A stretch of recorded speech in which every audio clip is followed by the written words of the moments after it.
A la sombra de la campaña electoral, una decisión judicial cambia el futuro de miles de mujeres, de millones de familias. Un caso pequeño en una pequeña parte de España nos enseña las tripas de un sistema político en tensión. Soy Juan Luis Sánchez. Hoy en Un Tema al Día, Antonia contra Murcia.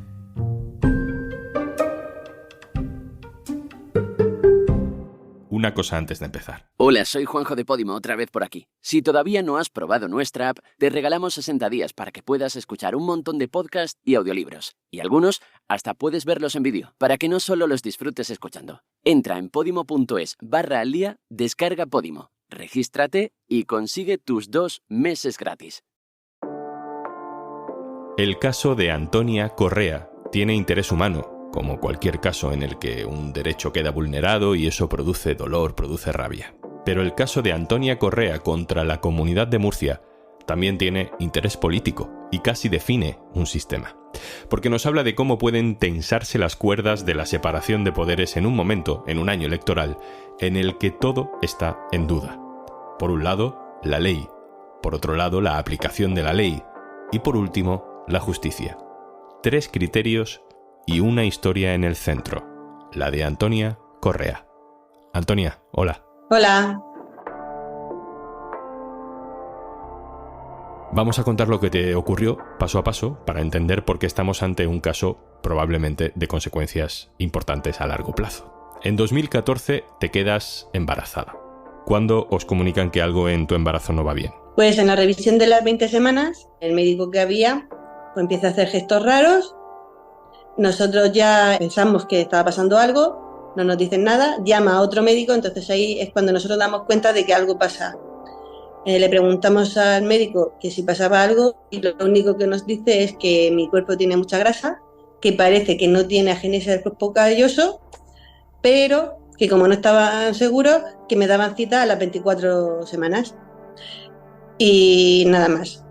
Agenesia del cuerpo calloso es una malformación en el cerebro que puede derivar en complicaciones muy serias. Esto me dices que es en la semana 20 de embarazo. La ley dice que hasta la 22 se puede abortar en caso de malformaciones graves del feto. ¿Esto te lo cuentan en ese momento? No me informan de nada más que me dicen que me dan cita para las 24 semanas y nada más. Eso son 4 semanas después, ¿no? Un mes después. En ese caso, ya solo podías abortar según la ley de plazos, que recordemos que estaba recurrida ante el Tribunal Constitucional por el PP, eso será importante para lo que contaremos luego. Solo podías abortar, decías, si la malformación fuera incompatible con la vida, según un comité médico, ¿no? ¿Qué hiciste entonces? Pues como empecé con un estado de estrés, ansiedad, llamé a mi matrona, le expliqué cómo me estaba sintiendo, lo que me habían dicho, y ella misma, pues con un papel que ellos mandan para ginecología, me mandó de urgencia a interconsulta. Y a los 2 o 3 días llego a la consulta de ginecología, que estaba el jefe de obstetricia, y lo primero que me encuentro es que ¿qué hacía yo ahí? Que lo mío no era importante ni urgente. Él empieza a hacerme como la ecografía, empieza a decir que a lo mejor viene bien, que a lo mejor viene bien. Entonces mi marido lo que dice que él no quiere saber si a lo mejor viene bien, quiere saber qué es lo que tiene mi hija, qué efectos va a tener sobre ella. Queríamos saberlo, ¿no? Queríamos saber a lo que nos enfrentábamos. Y él dijo que a lo mejor salía bien, que a lo mejor salía bien, era su palabra, y que la resonancia a las chiquillas me la iba a hacer a las 32 semanas. Entonces fue cuando mi marido le soltó que a las 32 semanas mi hija podía nacer, y él dijo que sí. Y había otro médico al lado de él, ese médico, digamos, a los vaginis, nos dijo que ahí no íbamos a poder hacer nada, que buscáramos por fuera. Antonia, ¿cómo resolvisteis esa duda tan terrible? Pues buscando nosotros y con ayuda de familiares y amigos, pues dimos con la Ruber Internacional de Madrid, que un neurólogo quiso hacernos la ecografía a las chiquillas, pagándolo todo nosotros, y ese mismo día pues me dio el diagnóstico de mi hija. Mi hija venía con agenesia del cuerpo calloso completa y daño bilateral.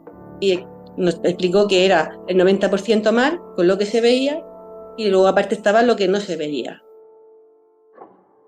Con ese diagnóstico que pagáis vosotros en la sanidad privada, volvéis a Murcia y decidís que no queréis seguir adelante con el embarazo. En el momento en el que solicitáis el aborto, ¿qué ocurre?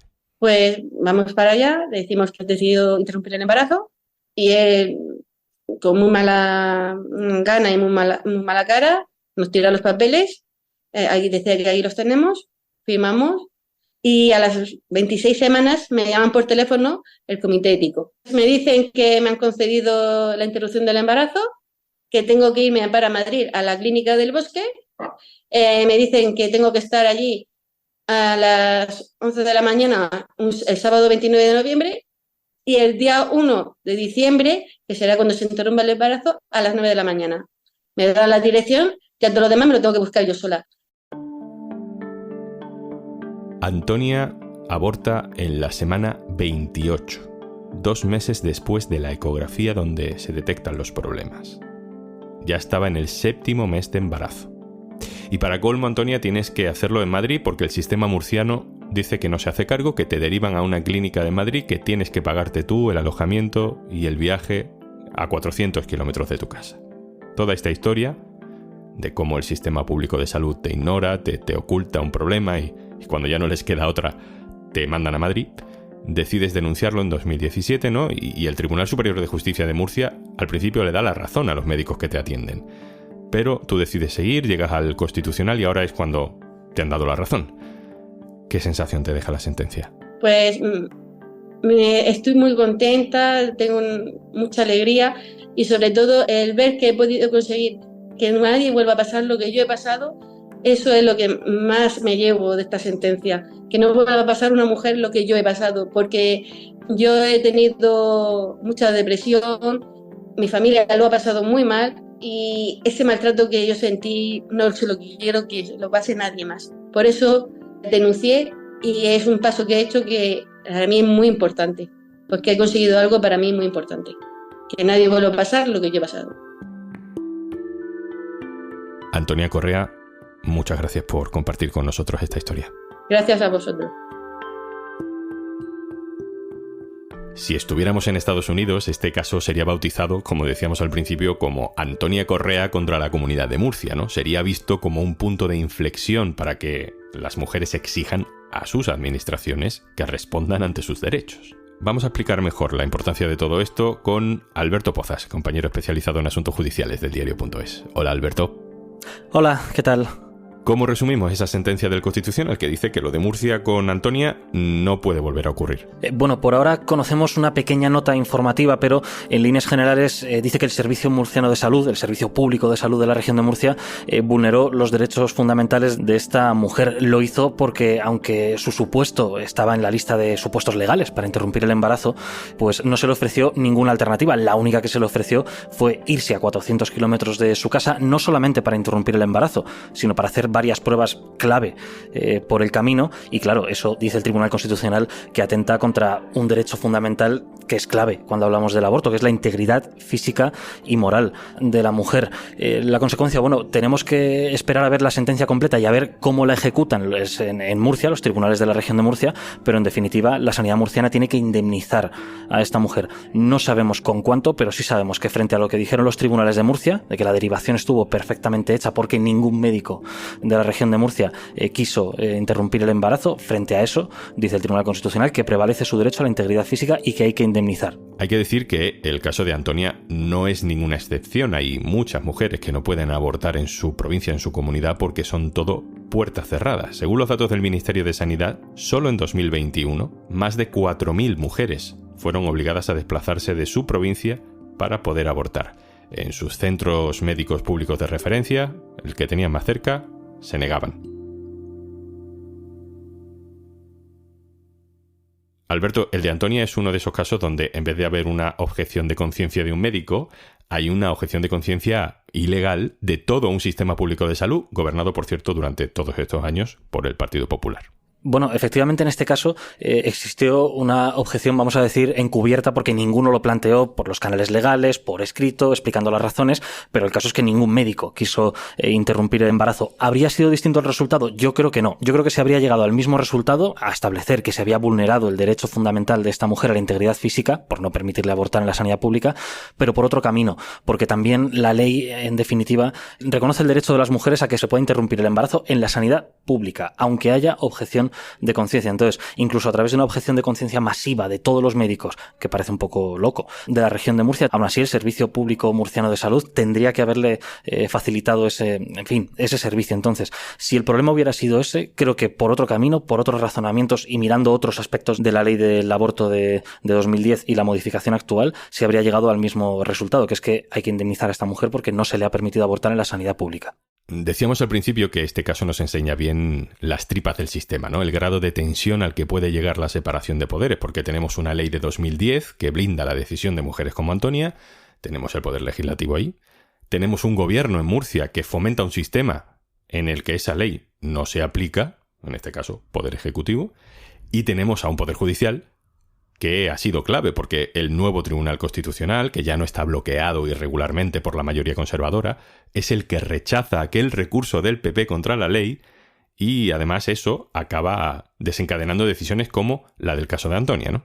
Bueno, es que son dos resoluciones directamente relacionadas y lo dice el Constitucional al solucionar el caso de esta mujer de la región de Murcia. Cuando hace unos meses, en mayo, el Tribunal Constitucional rechazó el recurso del Partido Popular, después de 13 años, estableció que la interrupción del embarazo está directamente relacionada con derechos fundamentales de la mujer, no solo con la integridad física, con otros derechos. Y eso tiene una consecuencia directa en este caso, que es que no permitir a esta mujer interrumpir su embarazo en la sanidad pública vulneró sus derechos fundamentales. Sin esa primera sentencia tan tremenda sobre la ley de 2010 rechazando el recurso del PP, pues probablemente esta resolución no se habría producido o no se habría producido al menos en estos términos. En este caso, esto no lo ha estudiado el Pleno, no han sido todos los magistrados y magistradas del Constitucional, ha sido una de las salas que tiene menos, de mayoría progresista, pero aún así los dos integrantes del sector conservador de esta sala, que votaron en contra de la sentencia del aborto, votaron a favor del recurso del PP, para entendernos, aún así en este caso han dicho que discrepan un poco, pero no sobre la solución. Incluso los magistrados conservadores de esta sala del Constitucional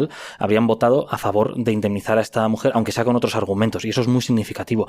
También las consecuencias de esta sentencia, porque lo que dice esta sentencia no es solamente que se han vulnerado sus derechos, que es muy importante, sino que merece una indemnización. Ya veremos cuánta, ya veremos en qué concepto. Entonces esto le marca el camino al resto de casos de mujeres que no han podido abortar en la sanidad pública, que se les ha enviado a otra comunidad autónoma, tienen derecho a una indemnización si se dan una serie de supuestos como en este caso. Entonces es muy importante por eso también, porque le dice al resto de mujeres que hayan pasado por esto, tenéis derecho a que se reconozca que se han vulnerado vuestros derechos y a que se os reconozca una indemnización. Alberto, estamos a las puertas de unas elecciones en las que la ultraderecha que se opone a la ley del aborto tiene papeletas. Muchas papeletas de poder gobernar. No sé si una vez que el Tribunal Constitucional ha dicho que la ley del aborto de Zapatero es legal y que las mujeres tienen derecho a abortar en su territorio, en su comunidad, ¿existe alguna posibilidad de que retrocedamos en ese sentido? Que sea posible que, como ha ocurrido en Estados Unidos, por la vía judicial se pueda revertir el derecho al aborto. Por la vía judicial como tal, no, pero supongamos que hay un gobierno con un peso muy grande de la ultraderecha y que PP o Vox deciden que hay que coger la ley del aborto y reformarla hacia atrás y restringir ese derecho. Bueno, pues el Constitucional, igual que ha avalado la ley de plazos actual, la ley de plazos que viene desde el gobierno de Zapatero, podría avalar también una nueva ley que sea más restrictiva. Eso puede pasar. Porque el Constitucional, no, cuando te da el aval a una ley, no dice que esa ley sea la única posible. Y lo vimos con la ley CELA de educación. Dijo, esta ley es legal, pero otras leyes también podrían serlo. Con el aborto puede pasar lo mismo. Otra cosa son las implicaciones sociales, las implicaciones en cuanto a los derechos fundamentales de la mujer, pero eso puede pasar no vía tribunales directamente, sino directamente por la vía del legislativo. Crear una nueva ley y que el Constitucional te dé el visto bueno que no tiene, vamos, que lo puede hacer. No estoy en la cabeza de los magistrados porque sería el periodista más cotizado del mundo, pero desde luego sí que es algo que puede pasar. Alberto Pozas, compañero, muchas gracias. Hasta luego, gracias a vosotros. Y antes de marcharnos, Ana Milán y Sebastián Gallego han vuelto a abrir su consultorio. Nueva temporada de La Vida y Tal, solo en Podimo. Y por ser oyente de Un Tema al Día, tienes 60 días gratis para que lo escuches todo. Y además, un tema al día sin interrupciones. Esto es Un Tema al Día, el podcast del diario.es. Si te gusta lo que hacemos, necesitamos tu apoyo. Hazte socio, hazte socia en eldiario.es/socio. Este podcast lo producen Carmen Ibáñez, Marcos García Santonja e Izaskun Pérez. El montaje es de Pedro Nogales. Yo soy Juan Luis Sánchez. Mañana, otro tema.